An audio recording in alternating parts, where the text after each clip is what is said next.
اور بہنوں، اسلام زندگی گزارنے کا وہ طریقہ ہے جو اللہ نے اپنے علم کامل سے ہمیں عطا فرمایا۔ بنیادی طور پر انسان کے بارے میں اللہ تعالیٰ فرماتے ہیں وَمَا أُوتِيتُم مِّنَ الْعِلْمِ إِلَّا قَلِيلًا، کہ میرے بندو تمہارے پاس علم بہت تھوڑا ہے۔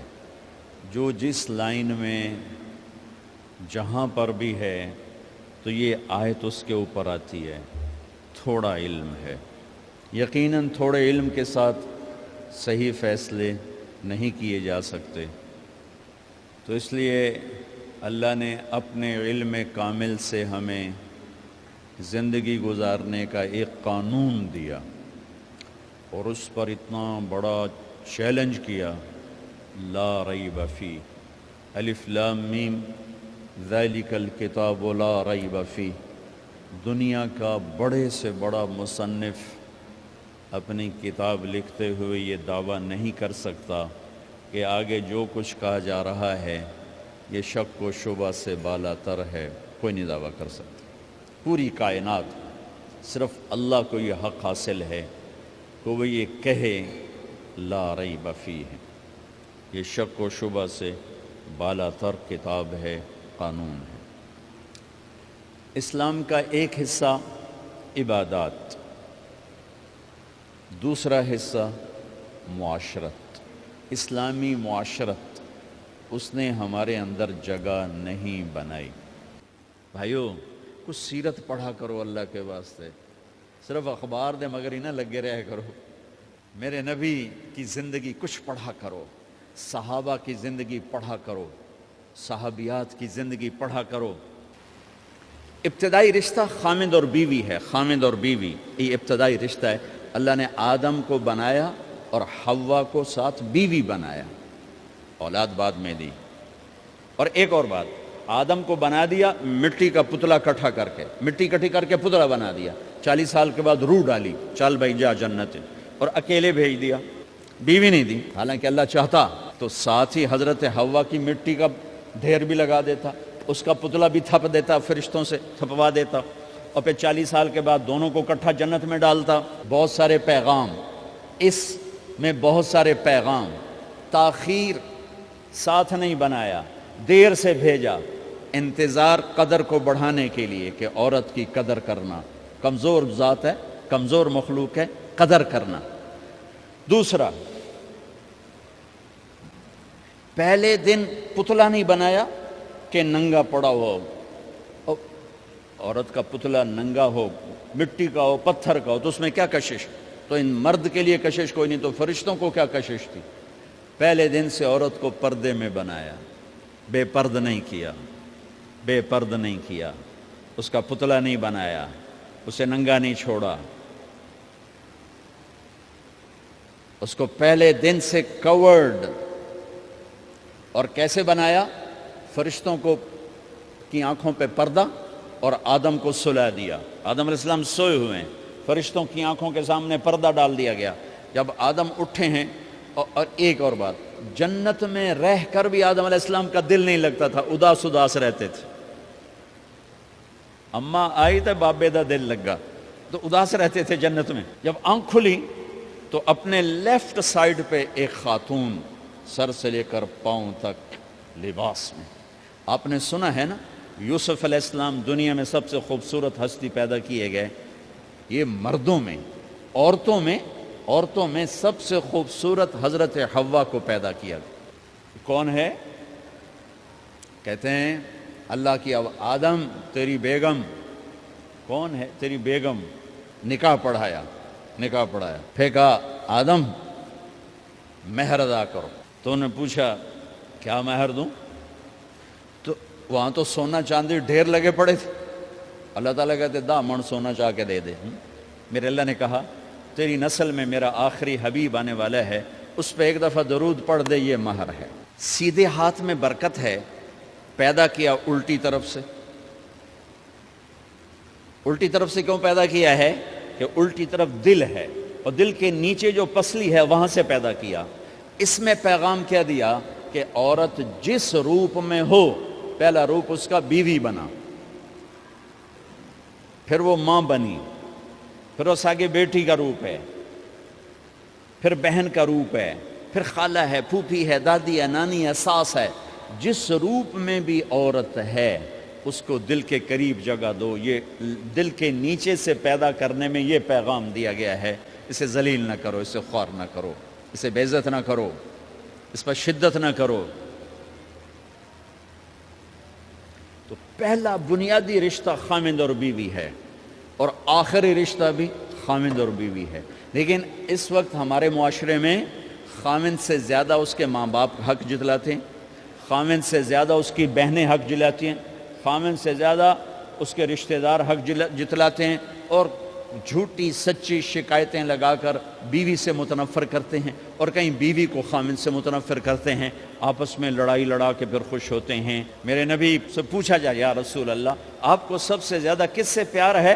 تو آپ نے کہا عائشہ سے۔ اللہ، وہ جھینپ کے کہنے کہ نہیں، میں پوچھ رہا ہوں لوگوں میں آپ کو کس سے زیادہ پیار ہے؟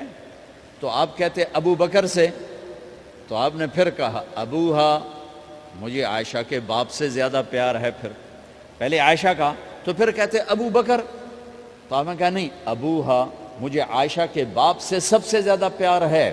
یہ آپ کو میسج دیا ہے کہ گھر کی زندگی کیسے ہوتی ہے، کوئی عشق نہیں چڑھا ہوا تھا، میسج دینا۔ ام عائشہ چھوٹی عمر کی تھیں، ان کو آٹا گوندھ کے دیتے تھے، آٹا گوندھ کے دیتے تھے، پھر جب ان کو آٹا گوندھنا آ گیا پھر چھوڑ دیا، پھر ان کو سامنے بٹھا کر لقمے بنا کے کھلاتے تھے۔ پھر ام عائشہ رضی اللہ تعالیٰ عنہ کوئی گوشت کا ٹکڑا، وہاں بڑے بڑے گوشت کے ٹکڑے پکائے جاتے تھے، تو کوئی گوشت کا ٹکڑا اٹھایا اور ایسے 2-4 جگہ سے نوچا اور پھر رکھ دیا، سارا کھایا نہیں جاتا تھا، تو اللہ کے نبی اسی کو اٹھاتے اور حضرت عائشہ کو دکھا کر جہاں سے حضرت عائشہ نے نوچا ہوتا تھا وہاں سے یوں کاٹ کے دکھاتے تھے۔ پھر حضرت عائشہ رضی اللہ تعالیٰ نے گلاس اٹھایا پانی پینے کے لیے، جہاں ہونٹ لگائے پہ گلاس رکھ دیا، بڑے بڑے گلاس ہوتے تھے، تو حضرت ہمارے نبی اٹھاتے تھے، جہاں عائشہ کے ہونٹ لگے ہوتے تھے وہاں ہونٹ لگا کے پانی پیتے تھے۔ یہ آپ کو سکھانے کے لیے ہے، اپنے گھر والوں کے ساتھ بیٹھ کے کھانا کھاتے۔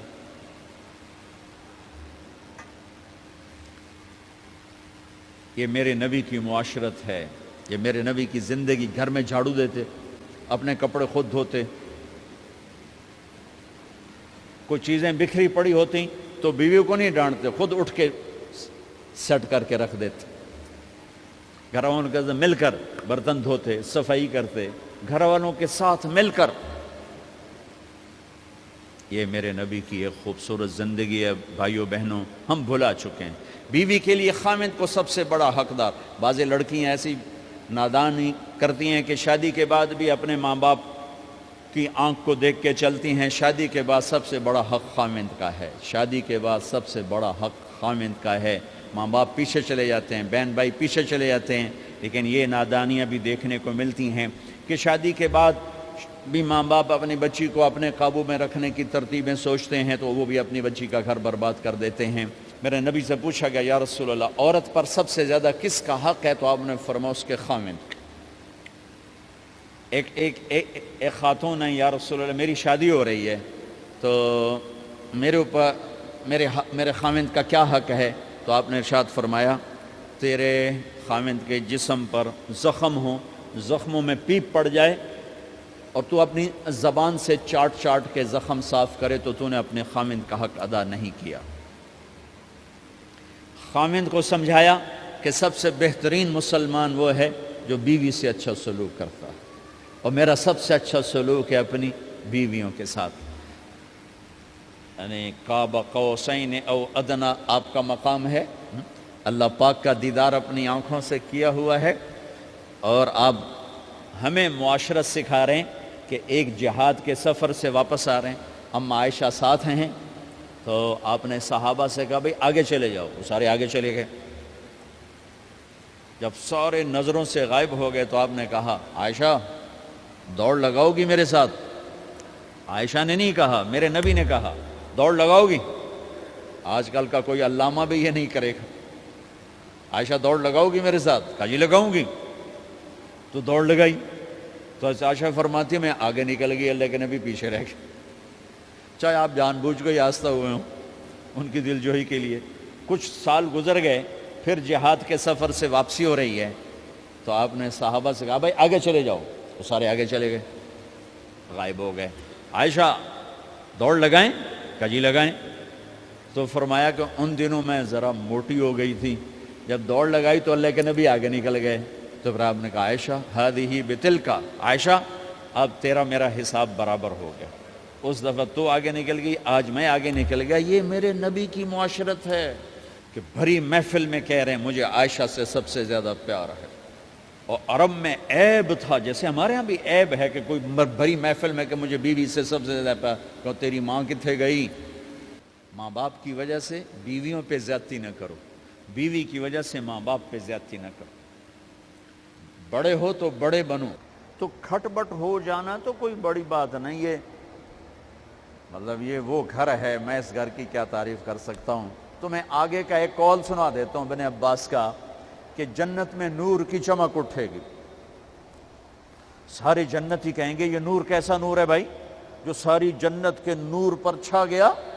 تو فرشتے بتائیں گے کہ او جنت الفردوس میں علی و فاطمہ بیٹھے ہیں، کسی بات پہ ہنسے ہیں، ان کے دانتوں سے جو نور نکلا ہے اس نے جنت کو روشن کر دیا. لیکن کھٹ پٹ یہاں بھی ہو گئی. ان سے بڑا گھر میرے نبی کا ہے، وہاں بھی کھٹ پٹ. ایک دفعہ آپ نے حضرت عائشہ سے کہا مجھے پتہ لگ جاتا ہے جب تو مجھ پہ ناراض ہوتی ہے، مجھے پتہ چل جاتا ہے. انہوں نے عرض کی یا رسول اللہ آپ کو کیسے پتہ چلتا ہے؟ کہ جب تو مجھ پہ ناراض ہوتی ہے نا تو قسم اٹھاتے ہوئے کہتی ہے ابراہیم کے رب کی قسم، اور جب مجھ پہ راضی ہوتی ہے تو پھر تو قسم اٹھاتے ہوئے کہتی ہے محمد کے رب کی قسم. کہ ایسے مجھے پتہ چل جاتا ہے جب تو کہتے ہیں نا ابراہیم کے رب کی قسم تو مجھے پتہ چل جاتا ہے کوئی کھٹ بٹ ہو گئی ہے. تو نبی کے گھر میں بھی ہو جاتی ہے. یہ مسئلہ تو ختم ہوگا. جنت میں ہمارے ذمہ ہے کہ ان چیزوں کو کم کریں. یہ ایک میرے نبی کی معاشرت ہے میرے بھائیوں، اسے سیکھو، اسے سمجھو، اسے پڑھو. تو بھائیوں میرا نبی ایک زندگی دے کر گیا ہے. یہ چونکہ شادی کا موقع ہے اس کو میں نے تفصیل سے بیان کیا ہے، اس کی تفصیل بیان ہی نہیں کی جاتی. یہ اتنی ضروری ہے جتنی نماز ضروری ہے. نماز تو 5 وقت پڑھیں گے، زندگی 24 گھنٹے روپ بدل رہی ہے. ہر روپ میں میرا نبی کیا چاہتا ہے اس کو سیکھو، اس کو سمجھو. کرو گے اللہ آپ کو چمکائے گا، بنائے گا. اپنی کمائیوں میں حلال لاؤ، حرام سے بچو. جج بھی بیٹھے ہیں، وکیل بھی بیٹھے ہیں، کسی ظالم کے وکیل نہ بنو. ولا تقل للخائنین خصیما. آپ کو ایک آیت میں جوڈیشری، جج، مقننہ اور وکلاء کا پیغام اللہ کا سنا دیتا ہوں. انا انزلنا الیک الکتاب بالحق لتحکم بین الناس بما اراک اللہ ولا تقل للخائنین خصیما. مقننہ، قانون ساز. تو انا انزلنا الیک الکتاب بالحق، قانون بنانے کا حق اللہ کو ہے. اللہ کے قانون کو اپناؤ. آگے جج حضرات، فحکم لتحکم بین الناس بالحق. ججوں کو حکم ہے کہ حق فیصلے کرنا، بک نہ جانا، دب نہ جانا، حق کے فیصلے کرنا. تیسرا وکلاء کو ولا تقل للخائنین خصیما. ظالم بددیانت کی وکالت کے لیے کھڑے نہ ہو جانا ورنہ مارے جاؤ گے، مارے جاؤ گے. ولا تقل للخائنین خصیما، ان کے لیے دلائل قائم نہ کرنا ورنہ ہلاک و برباد ہو جاؤ گے. تو بھائیو یہ نکاح کو ذرا میں نے تفصیل سے بیان کی ہے کہ یہ زندگی ہے جس کو سیکھنا ہے. حلال کماؤ، بچوں کو حلال دو، بیوی کو حلال دو. اللہ کی قسم حرام سے کبھی بہار نہیں آتی اور حلال پہ کبھی خزاں نہیں. حلال کھانا، حلال کھلانا تو تم شاد و آباد رہو گے. اللہ میں عمل کی